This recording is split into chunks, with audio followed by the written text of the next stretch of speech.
ڈر سنانے والا اور خوشخبری دینے والا ہوں، اور یہ کہ اپنے پروردگار سے بخشش مانگو اور اس کے آگے توبہ کرو، وہ تم کو ایک وقت مقرر تک متاع نیک سے بہرہ مند کرے گا اور ہر لائق فضیلت کو اس کی فضیلت دے گا۔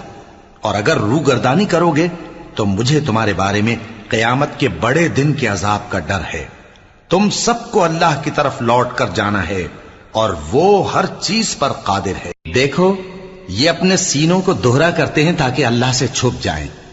سن رکھو جس وقت یہ اپنے کپڑوں میں لپٹ رہے ہوتے ہیں تب بھی وہ ان کی چھپی اور کھلی باتوں کو جانتا ہے۔